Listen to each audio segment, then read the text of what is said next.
Who's been looking at my primary English resources? Well, not Goldilocks, but our panel of experts here on Resource Review. Today, they'll be evaluating a software package for mind mapping. What I'd like you to do, you're going to have a go now at brainstorming the story. Sets of finger puppets for storytelling. I'm going to come and eat you up. And a series of teacher resource books. So take a seat and keep watching to find out what our panel think.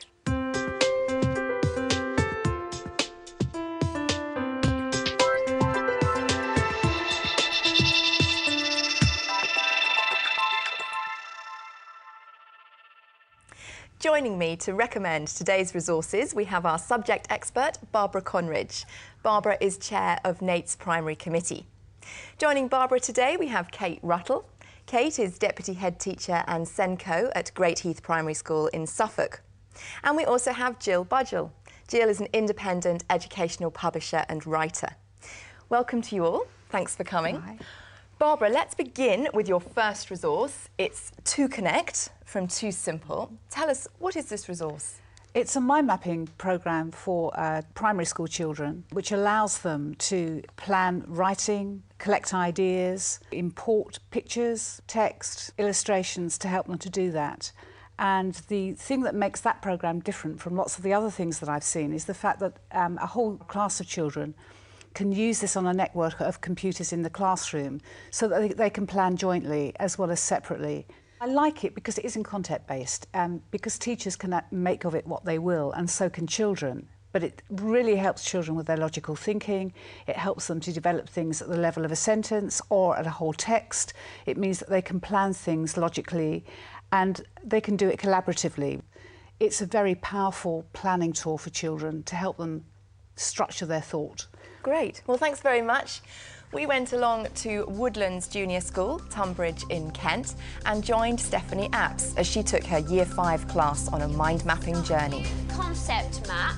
Today I used the To Connect, which allows you to create mind mapping on the computer. What I'd like you to do, you're going to have a go now at brainstorming the story.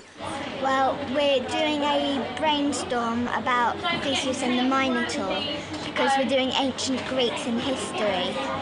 The main feature is the mind mapping tool. You can layer it with text. It just allows the children to write their ideas, put them into words. Might be a story that they could put into paragraphs. I'm going to give it a title, and do you remember you can just click on each of the buttons to save you from retyping all of those words again?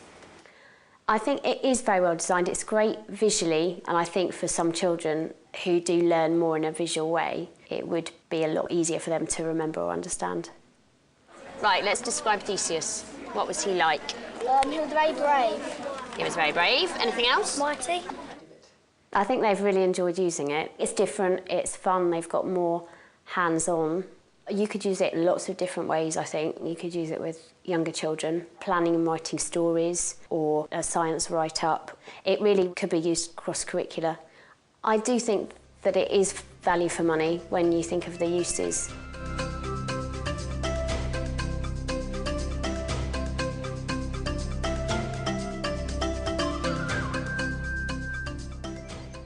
Well, Barbara, the resource got a good review there from our teacher, but it's not a cheap resource, but the teacher seemed to think it was worthwhile. It is, because you only saw on that short clip a fraction of what the programme can do.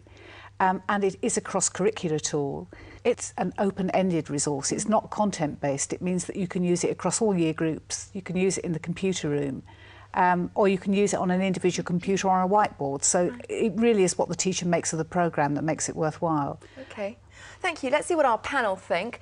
Jill, are you a fan of To Connect? Yes, I am. Yes, I'm a big fan of a lot of the Too Simple materials. And I wanted to come back to one of the points that Barbara made about it being content-free, because in a sense that's both its strength and its weakness, because I think if you're a confident teacher and you've used these types of materials before and you've got children who are used to using them, they pour in the content and it's absolutely fantastic. They can personalise it, they can put in their own images, audio, and suddenly it becomes their product. How much support is there for teachers who are less confident? It's very accessible, but on the other hand, if you really don't have very much experience, like anything, you need time to get used to it.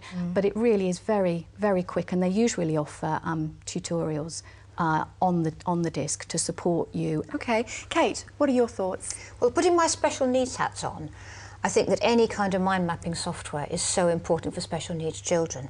The teacher mentioned that visual learners learn better, but they don't only learn better if they are special needs children, they're likely to remember what they have seen on a mind map much better than if they've simply had people talking at them, because particularly special needs children, dyslexic children are my particular fans at the moment, and this kind of programme is ideal for dyslexic children. It helps them to sort out all their ideas and to remember what they've done, which is crucial. OK, great. Well, thank you all very much. Now let's move on to Barbara's second resource. And Barbara, we're going from the high-tech to the low-tech. Absolutely. Your second resource is this range of finger puppets. Now, why do you like them? Oh, well, how could you not? I like them because from a language development point of view for young children, it helps them to retell stories. These are traditional tales, but you can make they are puppets, you can make them what you like. Yeah, I've already mixed up two here. Yeah, well, I have Jack and the Beanstalk, but I mean, you can play with them very easily. And what do you actually get? What is the resource? Well, you can buy individual packets, or you can buy whole sets of stories. And they are very useful for the teacher to use when they're telling stories themselves, to engage children's attention or to develop characterisation. But they're so important for children to play, and playing in language development for young children is absolutely essential to give them the chance in a stress-free environment to practice the language they use. They're fun, aren't they? They are fun. Well, we went along to see how teacher Debbie Pankhurst got on when she introduced the puppets to her Year 1 class at Cardwell Primary. The text we're looking at this week is the Three Billy Goats Gruff. The Three Billy Goats Gruff. I began by just telling the story without the use of any puppets or any props. I then introduced the puppets to the class. Who have I got here? Molly. And we looked at each character and see if we could identify anything that belonged to each character. Once we'd done that, we retold the story, incorporating the puppets into the story. Who's that crossing over my bridge? Said the troll. And the children were encouraged to use the voices or any of the other characteristics, retelling of the story. The children were then split into groups. Some used the characters and the puppets that we had used, and some used paper puppets to retell the story. When they had practiced the story, we then brought one group back onto the carpet and they reenacted and retold the story using the puppets. Who's that crossing over my bridge? It's only me, the big Billy Goat Gruff. What do we give our performers? A clap. Well done, guys. The only drawback I found when using the resource was the size of them. I thought this was only going to be a drawback for myself, but I also found that some of the children were finding them quite fiddly and quite difficult to use. Children responded to the puppets today very, very well. I could tell from some of the feedback they were giving me that they really enjoyed using them. It really helped their understanding of the text to be able to use the puppets. I think the complete set of puppets are very good because they cover a whole range of text that we will use during this key stage and across different parts of our curriculum. I think based on the cost of the product and the cost of the resource, it would be very, very worthwhile resource to have in the classroom. I think it's a fairly low cost that would be of immense benefit to the children.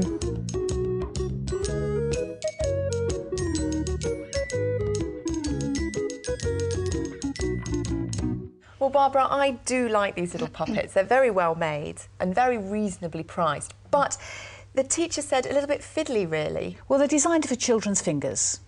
And I agree with her, in whole class teaching it is difficult for the children to see. But they're bright, they're attractive, and children can make stories their own, they can add additional characters in, they can do all kinds of things with them. And again, they're a low-tech, multi-purpose resource, really. OK. Kate, are you a fan of the puppets? I love them. I don't see how you couldn't. I work in a nurture group part of the week, and my nurture group is full of children who actually find interacting with the real world harder. And puppets like these are ideal for those children. They've got these lovely Velcro circles on the back, so you can stick them on a Velcro board, so children can then make their own choices. And one thing is, very shy children will often talk through puppets when they won't talk through their own voices. But similarly, you might use them with a toddler. I mean, I think they're the sort of things that you could quite imagine being used at home as a parent purchase, and I think that's fantastic. Or in preschools. Yeah. Yeah. Great, well thank you all very much. Now let's move on to Barbara's third choice of resource, and it's a teacher resource this time, a whole suite of books, Classworks Literacy. Can you explain the resource to us? Right.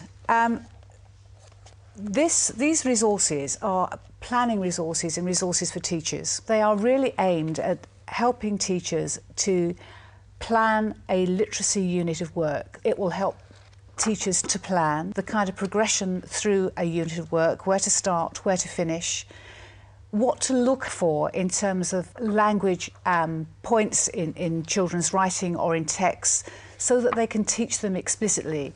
So according to people's subject knowledge, they will either dip into it for an idea, or if you actually do not understand a particular genre in writing, say report writing, it will give you a step-by-step guide on how to teach it and what to look for in terms of analysis of writing and the text that you give children. I think this is a very big resource. I mean, there's so much in here, it's so dense.